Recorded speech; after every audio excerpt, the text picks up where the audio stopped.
네, 육군 훈련병 사망 사건과 관련해 군기 훈련, 그러니까 얼차려 당시 숨진 훈련병의 건강 상태가 좋지 않았다는 보고가 있었지만 무시됐다는 의혹이 제기됐습니다.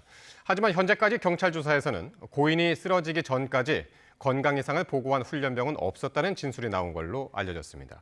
홍성욱 기자입니다. 완전군장을 하고 구보 등 얼차려를 받은 훈련병은 모두 6명. 그 가운데 1명이 쓰러졌고 민간 병원으로 이송됐지만 이틀 뒤 숨졌습니다.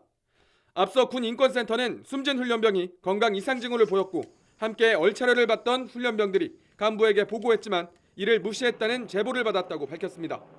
하지만 군기훈련 당시 건강 이상을 보고한 훈련병은 없었던 것으로 알려졌습니다. 동료 훈련병들은 경찰 조사에서 군기훈련으로 모두 힘든 상태라 동료의 건강 징후를 살필 여유가 없었다고 밝혔습니다. 다만 숨진 훈련병이 쓰러진 후에야 간부들이 달려오는 등 사고 이후 후속 조치가 이뤄진 건 사실이라고 진술했습니다. 물론 완전군장 상태에서 구보를 지시한 것은 명백한 군 규정 위반. 경찰은 이를 토대로 얼차려 지시를 내린 중대장과 부중대장에게 과실치사와 직권남용 가혹행위 혐의 적용을 검토하고 있습니다. 한편 해당 중대장이 현재 일시 귀향 조치됐다는 사실이 알려지며 논란이 일고 있습니다.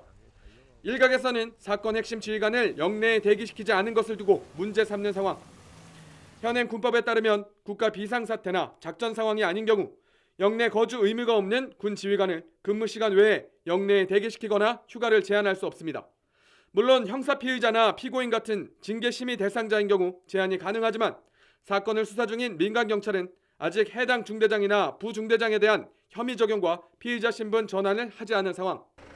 즉 경찰 입건이 이뤄지지 않아 군 당국이 귀향 조치를 허용한 상황인데 해당 중대장과 부중대장은 소환 조사 통보가 전달되면 즉시 응하겠다고 군에 보고한 것으로 알려졌습니다.